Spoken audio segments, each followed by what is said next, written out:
Good morning. How is everyone today? Hope that you are well. Let me know, please, if you can hear me okay. Just let me know in the chat box that you can hear me. Hashtag live if you are here live. Hashtag replay if you are watching the replay. So today I want to talk to you about something super important. Where to start? Let's start at the beginning, I suppose. That's the key thing, isn't it? Making sure that you are actually creating something that you really want to create. All too often, I work with accountants and bookkeepers and CPAs and CFOs, and they come to me and they say, I want to get high value clients. And I'm like, yay, that's amazing. I can help you with that. And they go and get those high value clients, but they have no idea what kind of business they want to create. And we have to decide and make the decision ourselves on what kind of life and what kind of business we want. Otherwise, other people decide for us, and we leave the decision of the kind of life we want and the kind of business that we want in the luck of the gods. And we can't do that. We can't leave our destiny, our families' lives, our children's lives. We can't leave it to chance. Okay. Craig, you can hear me. Great. Mustak, you can hear me. Awesome. That's brilliant. Okay, so what we need to do is purposely decide what kind of business we want. And surprisingly, it's not for those who are just in startup. I work with many firms, even firms that have a turnover of 7 million. So I do work with some firms that have a turnover of 7 million, and the partners don't know what kind of business they want. They've just created an accounting firm that has happened by chance. So this is the typical scenario. They start an accounting firm, super excited, take on any clients, mainly compliance based, and lots of them. They get them through referrals and everything's great. Maybe they've come from PwC or Deloitte's and they've got a great big network and they get lots of clients. Great. Okay. So they take on anyone. Then what happens is they meet another partner and that partner brings clients with them, and they now have a business with a real mismatch of clients. Then they decide they want to grow. So they decide to buy another accounting firm. They take on lots and lots of other clients. And now they have 3 different kinds of mismatch accounting clients. Okay. Now, what they're doing here and what you are doing, if you're listening to me and this sounds familiar, is you're creating an accounting firm by chance, not by purpose. And what we need to do is take a step back, whether or not you already have a business or whether or not you're thinking about starting your accounting firm. This is really important if you're starting your accounting firm, and this is where you can have the absolute advantage. Okay, when you're starting your accounting firm, you need to decide exactly the kind of business that you want to create. You need that North Star. Lots of people talk about understanding why you're running your firm. Now we also need to put in place how you run your firm, what kind of firm you want to run. Hey, and how you doing? So what we need to do is purposely design that. Now, to purposely design that, we need to know what our life is like now, what kind of life we want to have, and what's missing in the middle so that we can create that life. Okay, so I'm going to share with you a document that I shared with my clients yesterday. So I was on a Q&A call with one of my momentum clients yesterday. We have one at 4:00 every Thursday, like clockwork. Okay, and she was saying, I'm really struggling with deciding who my hunting niche should be. So I talk a lot about niching your marketing, not niching your practice. Who is it that you want to go hunting for? Who's your ideal client? And she was struggling to put together who her ideal client was, because actually she didn't know what kind of life or business that she wanted to create. Because your ideal client should give you the freedom and the life and the business that you want to have. Okay, so ideal client, ideal offer equals business by design, and then you can have that life that you want. So first of all, we need to get clarity. Let me just turn on my screen. Hopefully you can see that. Okay, but let's get clarity. So we need to first of all decide what's your current reality. So we need to list out your current expenditure. Okay, and you need to be super clear on how much you spend on your mortgage, on your utilities, on cars. Maybe you've got a couple of cars, clothes, fitness, all of these things. You need to be clear what your current expenditure is. Because if you're looking at making the leap from your day job, or you're just starting your practice and you don't have a job at the moment, but you're starting your practice to become your business, to supply the life that you want, you need to know how much money you need. And when you know how much money you need, you can then decide what your first steps are to go and make that money. Okay. So first of all, you get clarity on where you are. Okay. You need to list what you would ideally like to spend on all of these things. So this is your current reality. This would be your dream reality. So what kind of mortgage would you really like? So maybe now you've got a mortgage and it's costing you £1,000 a month, but maybe, just maybe, you would like to buy that house that's £900,000. Okay. So if you want to buy a house that's 900,000, what kind of mortgage or rent are you going to have? How much money do you need to do that? Okay. So get clear on your mortgage, rent, get clear on how much you want to spend on utilities. These things are the important things. Right now, if you cannot afford holidays or weekend trips, what would you like to spend on holidays and weekend trips? Get clear on this. Get clear on what you want your life to look like in the future.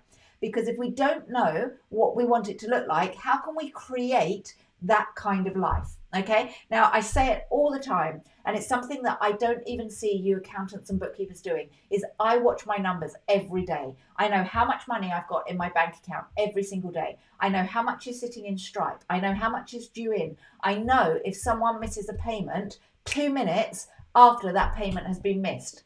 Okay. So I have an understanding every single day where my business is, how much money I've got in my bank account, how much money I'm due to have in my bank account, and how much money people owe me, bad debtors. Okay, so I need to be very aware of that, because only with that knowledge can I then create the kind of business that I want and be on top of it. Okay, so I know how much I want to spend on holidays. I know how much I need to bring in for weekend trips. Do you? All right, you need to craft this, because then we can create the business that gives you this kind of life. Okay, so once we've done that, we then need to be super clear. What's your current income? What's your desired income? And actually, I'm going to add another one. What's the gap? Okay, so what is the gap between your current income and the desired income? What is the gap that you have? Okay, right, now let's look at the kind of business that you might have already or that you do actually want to run. So what kind of business and life do you want to run? Have you ever sat down and said, in 3 years' time, this is the kind of business I want? Have you ever sat down and gone, I want a team size of 4, or I want a team size of 8? Have you ever purposely decided where you want to be in 3 years' time? Have you ever sat down and gone, right, if I get 5 clients, I'm going to need a team of XYZ. Do they become a remote team, or are they in an office? Am I looking at outsourcing, or do I need to keep someone in the office? Do I then need an office? Okay. If you're going to go and get 10 clients, do you then need an office? So your costs are going to go up. So what are the costs going to be associated with that? You're not thinking about these things enough, and you're not creating the business you want because you don't have the clarity around this. What do you want to be doing on a day-to-day basis? So here's the other thing as well. Many of you are like, I don't have time for marketing. I don't have time for this. Well, that's because you're in the weeds. You're in the weeds doing accounting. So the moment you start your firm, you should be trying to make yourself redundant. Everything I do every single day, bar showing up for my clients and doing this marketing, okay, everything else I don't want to touch. I don't want to touch any of the admin side of things. I don't want to touch any of the website. I don't want to touch any of the making sure that my clients get sent out their welcome box when they join our program, all these kind of things. I don't want anything to do with it. What I need to do is make myself redundant. And actually, if I get involved in these things, I become a pain in the neck. I'm actually the bottleneck in the business once I start putting my oar in. So when I grow my business, I want to make sure that everything apart from being the person with the IP that helps people grow with marketing, I don't touch my business at all. Everybody else runs my business for me. So you have to be clear. Do you want to be an accountant, or do you want to be a business owner? Okay, do you want to be an accountant, or do you want to be a business owner? Let me know in the chat box below. Do you want to be an accountant or a business owner? Because this is quite a pivotal moment, because the moment you go, oh, I want to be a business owner, you then realize that you should not be doing the work. You should not be doing the accounts. You need to outsource it. So then you need to look at what kind of team do you need? How much do you need to charge so you can outsource it so that you can run the business? Okay, the first few clients you take on, maybe you have to do that yourself because you can't afford to outsource it and you need the cash coming in. But give yourself an idea. I'm going to take on 5 clients. The moment I take on 5 clients, everything's going to get outsourced. I'm going to take a step backward in income so I can take a step forward in growing the business, so I can then take 2 steps forwards with regards to income. Okay. Penny drop moment. Awesome. You want to be business owners. Great. The problem is many of you are acting like accountants. Okay. It's so important that we just get clarity around this. Just going through these questions will help you get clarity. And when you get clarity, when you are clear, it takes away the fear. All right.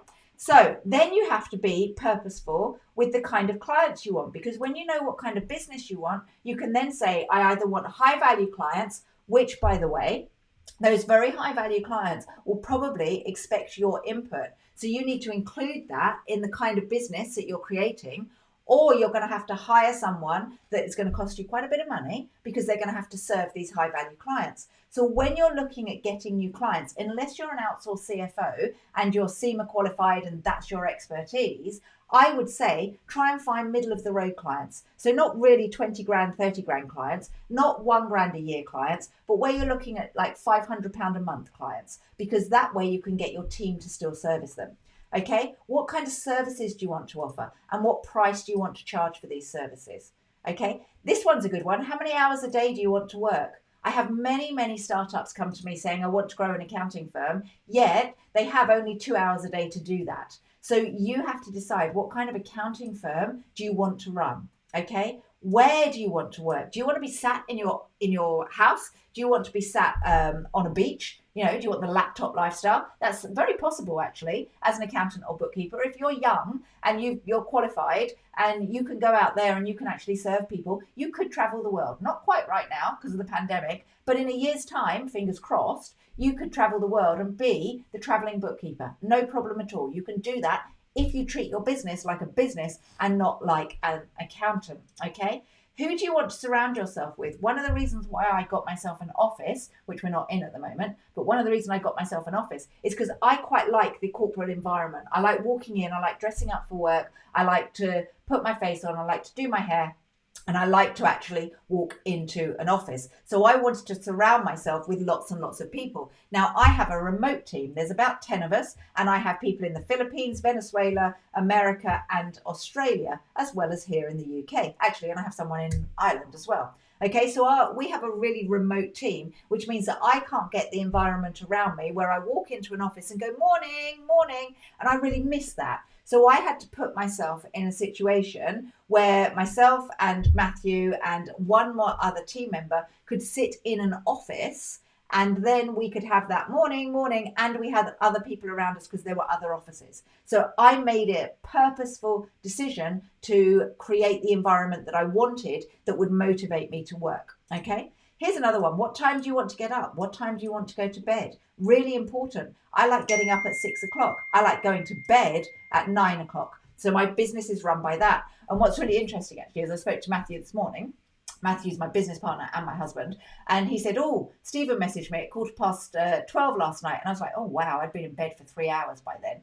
And I said to my daughter, I said, wow, I used to stay up till 12 o'clock at night working. And I realized that it really burnt me out. So I now have a business by design, and I stop work and I make sure that 9 o'clock, I'm not working anymore. I have to be in bed at that time. This is the other thing as well, okay? We're talking about energy here. What kind of energy do you need to have to run your accounting firm? So what kind of food do you want to eat every day? What kind of exercise do you want to do? How often do you want to do that exercise? Here's another one, okay? What kind of clothes do you want to wear? Do you want to be super relaxed? Do you want to wear tracky bottoms? Do you want to wear your trainers every day? Or do you actually get kind of that feeling of I am a business owner when you're wearing a suit? You want to wear a suit. One of my clients, Hitesh, he's an Australian accountant. I absolutely love him. And when we have our phone calls, he's all relaxed and he's all chilled. And that's because we have our phone calls when it's nighttime for him. I interviewed him for the Digital Accountancy Week, and he was all suited and booted. And I was like, Hitesh, you put on your suit. That's so cool. He's like, I wear a suit every day. It's only for our calls that I'm in my homeware because we have our conversation in the evenings. For him, not for me, it's in the mornings. And I was like, oh, that's so cool. So he purposely still likes being suited and booted, and he's in Oz, so it's blimmin' hot, but he gets a lot of pleasure from looking really, really smart. You do not have to wear ripped jeans and a polo shirt to be a young, hip and cool accountant. You can still look super smart and still be a young, hip and cool accountant. So you decide what kind of clothes you want to wear. Don't let other people do that for you. What kind of person do you want to be? Have you ever sat down and thought about what kind of person you want to be? Are you who you really, really want to be? If not, who do you need to become? What do you need to do? What actions do you need to do? Okay. What do you want people to say about you? So the marketing that you do and the team that you have, all of that kind of thing, you have to purposely design it yourself. How do you want to show up in your business? What would be the ideal way? Are you clear on the kind of person that you want to be in your business?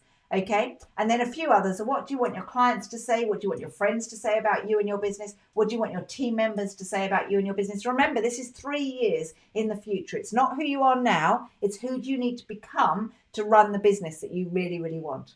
Okay. How do you want to communicate with people? I have zero inbox. I hate my inbox. If you send me an email on inbox, if you send me an email, I won't get it. The best way to communicate with me is actually through other ways like Facebook and LinkedIn and Slack. So if you're a team member, everyone just uses Slack. Pick up the phone, talk to me. That's the best way. I hate email. I do not want to communicate. So everything I do is to get me out of my email. Okay. Here's another one. What apps do you need to help serve your clients? When you start your business, you might not know what apps and software you need, but you could purposely choose your ideal client so that you can have a minimum number of software and apps. So your costs are lower. Okay. All of this can be purposely designed.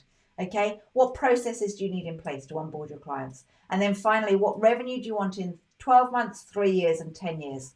Okay, 12 months, 3 years, and 10 years. What revenue do you want? Don't make that number too big because if you miss it, you'll feel like crap. Okay, pardon my French, you'll feel like crap. So what you need to do is your 12-month goal needs to be achievable. Your 3-month goal needs to motivate you. Your 10-year goal needs to inspire you. Okay, 12 months achievable, 3 years motivate, 10-year inspire. And here's a really good question. Do you want to sell your business or work in it till retirement? Because that will change the way you create your business. If you want to sell your accounting firm, you need to have many, many assets to make it worth more money. Accounting firm values have gone down and down and down. That's because people are treating them as a compliance-based business. So you're a commodity. You need to turn your business into a value-based business. You need to make it vital. I talk about being a vital accountant and running a vital firm. You need to make it vital. So you need to set up your firm right from the beginning so that it is vital. Okay. So they are the questions. All right.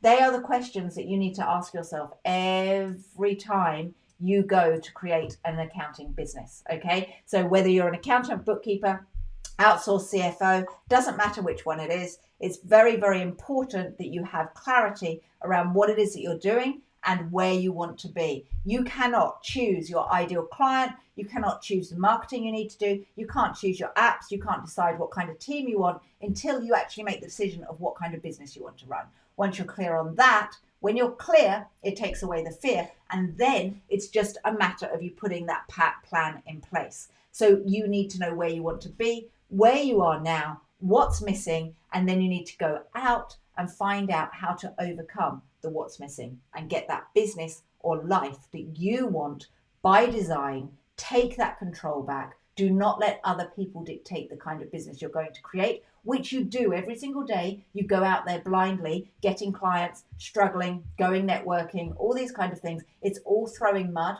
hoping some of it will stick. Some of it will stick. It will create the wrong kind of business. Whether or not you're a startup or a £7 million turnover, you need to go back and do this work. Okay. Good luck with it. I am super excited for you. If you have watched this video the whole way through, hopefully you've had some aha moments. A few of you have penny drop moment, they've said. Okay, it's really important that you do not skip this bit. You have to do it. And if you haven't done it for a year, do it again. If you need to revisit it, I revisit this all the time. Every Friday morning at 9 o'clock, I speak to an accountability buddy and we make sure that we're on track. And I make sure that I'm running the kind of business I want to be running. And do you do that? Check in with yourself. Do you run the business you want to run, or are you creating the business you want to run? Hope this was helpful for you. And if you would like some help with getting high value clients. If you would like some help getting clarity around this, then comment momentum below and we will get you all the details. I'll speak to you soon. Have a great weekend. I've recorded this on a Friday. If you're watching it on the replay, you might not be watching it on the replay, but if you are watching it live, have a great weekend, and I will see you on Monday, bright and early, 8 o'clock live. See ya.